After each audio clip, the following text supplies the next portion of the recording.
Tight.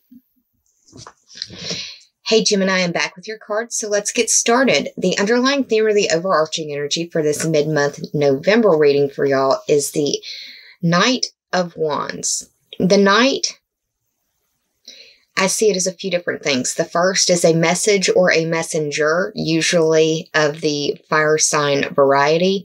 That can be Aries, Leo, or Sagittarius. If it's not a message or a messenger, then this is someone of the fire sign variety that is just acting immaturely. The age range for the Knight is a little bit higher than that of the Page. I see the Knight as mid to late 20s into the mid to late 30s. I see the Kings and the Queens as 40 years and above. So this is middle age, if you will. The, late 20s, 27, 28, 29, to late 30s, 37, 38, 39. The fact that they're in the reverse could be that they're having a hard time or they're just acting out. The having a hard time could be physically, mentally, or emotionally. The fire signs are known for being brave and courageous and impulsive and fierce. They're known for being ego-centered, which isn't a bad thing. We all have to take care of ourselves, right? Also known for being very imprudent at times. They're very leap before you look type energy.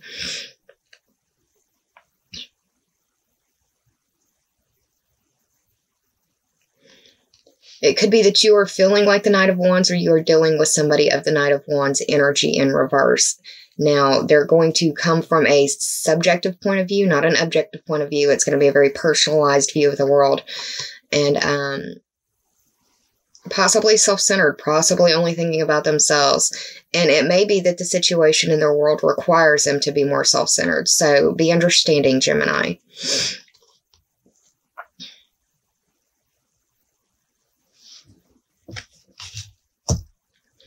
Now, the present card that I received for you, the first card that fell while I was shuffling, is the Page of Swords. This is the younger side energy. This is late teens to late 20s. 17, 18, 19 to 27, 28, 29. Whenever I see a sword, especially a character card, that would be Page, Knight, or King or Queen. Even sometimes the Ace of Swords, just really depends on the reading. But when I see this guy or any of the court cards in reverse with a sword in their hand, it means to me several different things. The first is that you could be dealing with miscommunication. Now, as a reader, I don't like to say somebody's lying to you because that may not be the case. There are situations and instances where an individual is being dishonest, but they don't know that they're being dishonest. They're just funneling the information that they've been fed. And there could be an air of confusion because of this cloud right next to this guy's head. It could be foggy. It could be nebulous. It could be hard to understand. It could be confusing. They could be confused or they could be trying to confuse you. So what I like to say about this card is that it's misinformation either through intent or misintent. This could be somebody who is intentionally trying to misinform you or not. The sign associated with the swords are the air signs. The air signs are you, Gemini, Libra, and Aquarius. Now, Gemini, it could be that this is representative of you or how you are feeling. You could feel like between the Knight and the Knight of Wands and the Page of Swords, it could be that you feel like the world or the rug has been pulled from underneath of your feet. It could feel like you are getting some information that is knocking you off of your horse, if you will. A lot of clouds in this card, which make me want to tell you that there is silver lining in the situation, and you do have the tools at hand to find it. You just have to look. It will not fall into your lap immediately.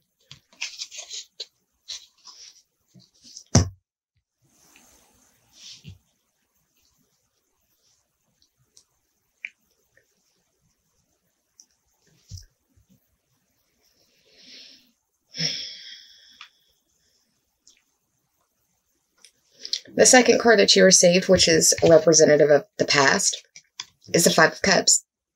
And this is a grief card for me. All in black. But whenever I see this card, I tell the story, I guess, about me a little bit. I see or saw myself in this card very much after the fire, where I was focusing on everything that I had lost, and I wasn't paying attention to the few things that were saved, like, say, my life or my vehicle. You could be crying over spilled milk. The 5 represents the Leo-ruled house of children, creativity, social life pleasures. This is where you fall in love. This is where those butterflies in your stomach, where you've got, where your crushes are born. This is the house of dating. This is the house of where you've got skin in the game, where you really care about those people in your very close inner circles. The cups represent water sign energy, and the water signs are Cancer, Scorpio, and Pisces. You could be dealing with a Cancer, Scorpio, or Pisces, or you could just be feeling very emotional or feeling as though there is some sort of grief in your Leo sector house, dealing with children, creation, social life, or pleasures, or even your romance and dating situation.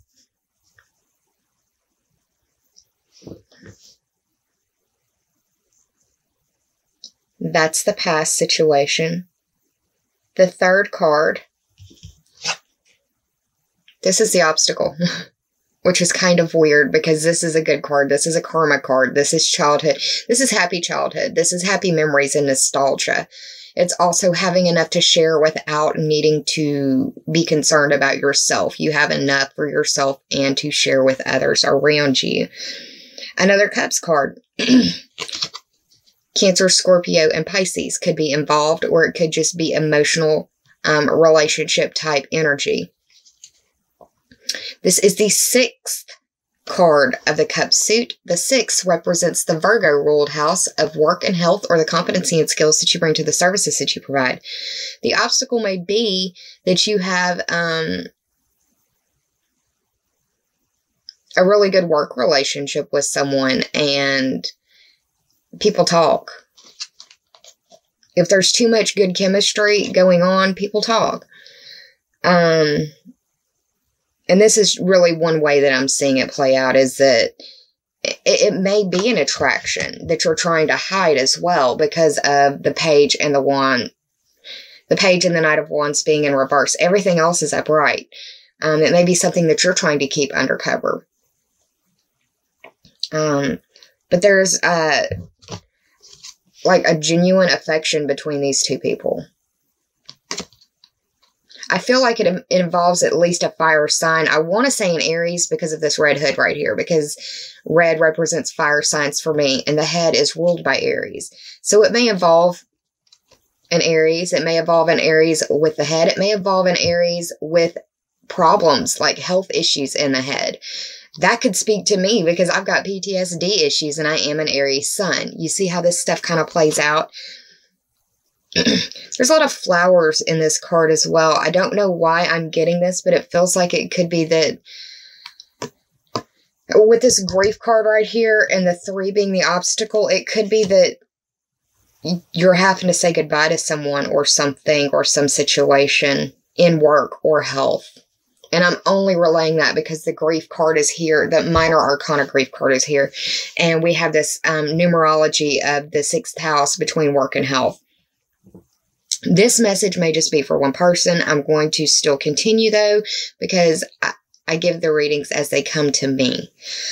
The 4th card that I pulled for you, and this represents the help in the situation, is the 9 of Cups. This is traditionally known as the wish card.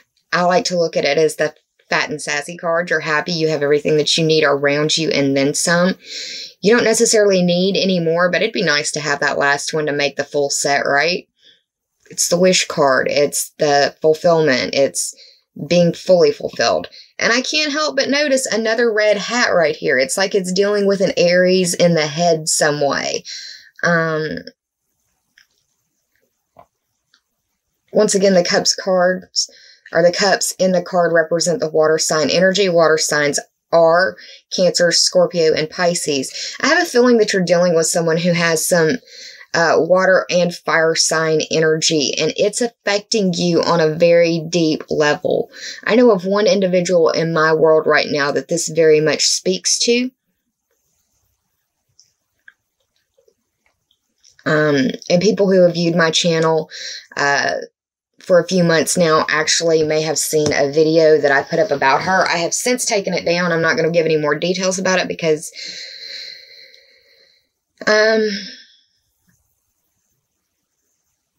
really it's not my business.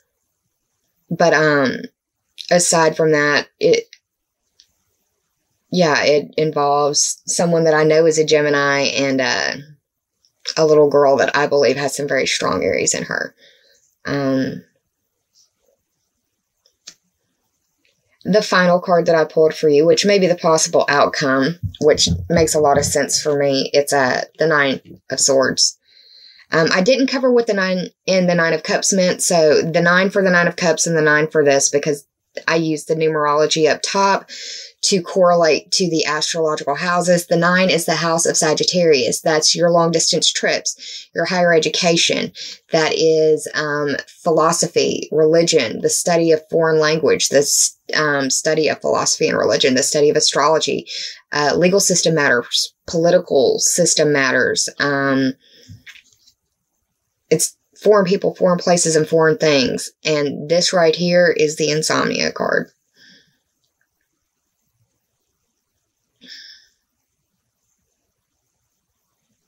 The swords represent air sign, the air signs, but it's like mental faculties. It's in your head. It's being in your head and not being able to sleep is what this card represents to me. And the way that it's across, that's how it looks. It's like this is a present situation, either being misled, or misleading to other people. The past is this 5 of Cups. And then the possible outcome is this 9 of Swords. So it's like you're flanked on either side by worry, sadness, anxiety. If it's not you, it's somebody close to you that you're concerned with or care about deeply. I even want to say that this Page of Swords has some fire sign in them because, look, we're wearing red right here, too.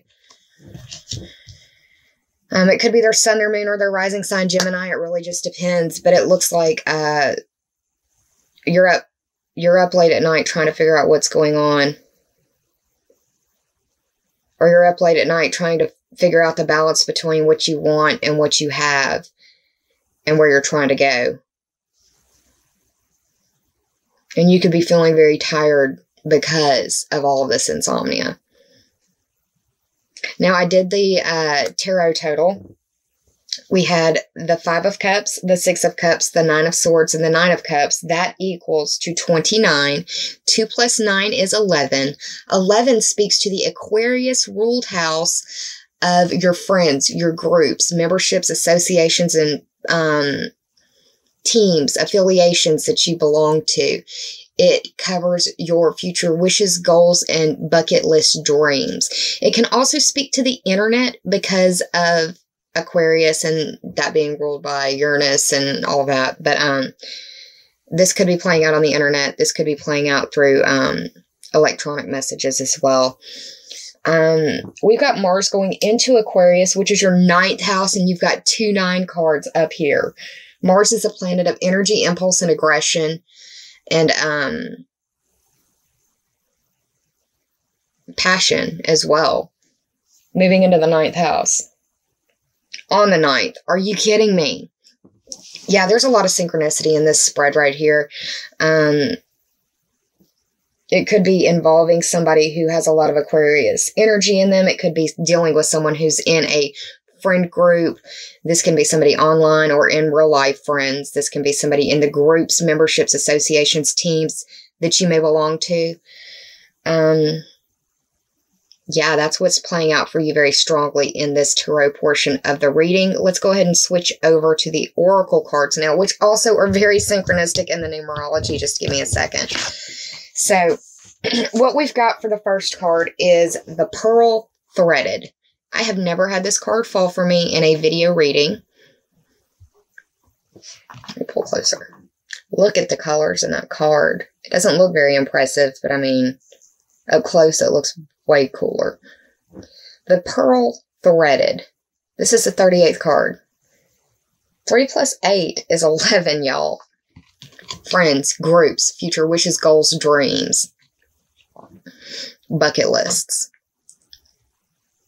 I wonder how difficult it is to actually thread a pearl. I've never had to do that before, but I mean, I've got shaky hands to begin with, so I probably wouldn't be that good at it.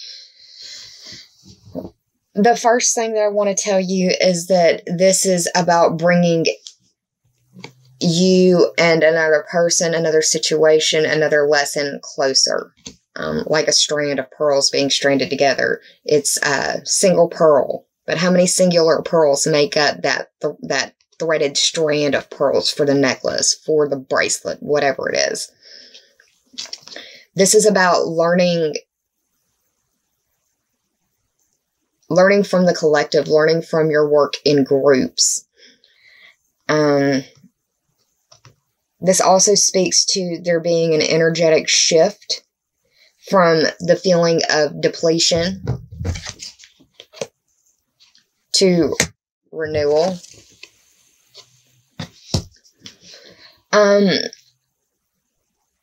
It's a time for honoring your growth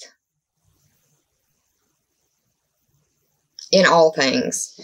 And it's also a time for honoring your transformation. And that right now, this is no longer a time for solitude. You need to lean on the people around you. Now, the poem that went with this card spoke to me, and that's why I'm giving it to you. It says, hearts apart, remember love, and time stands still.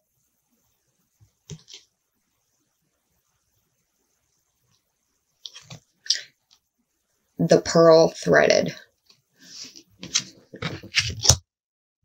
The second card that you received is the Dance of the Planets.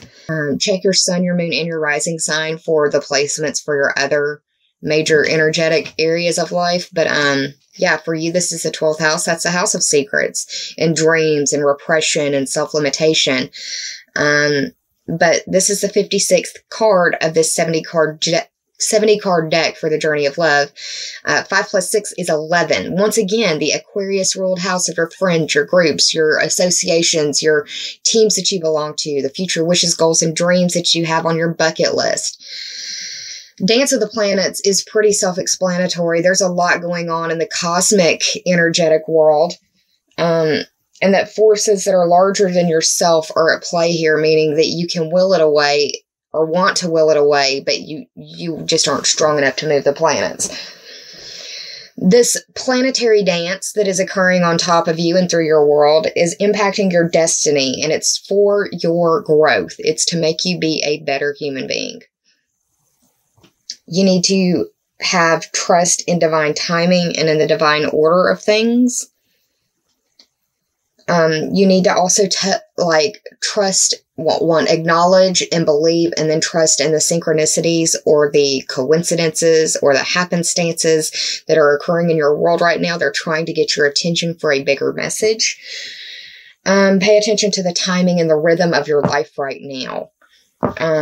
Because big shifts are coming thanks to planetary energy. And right now is a really good time for you to just ride the cosmic wave and embrace the serenity prayer. Also, pray for grace. Pray for grace during these shifts, during these changes.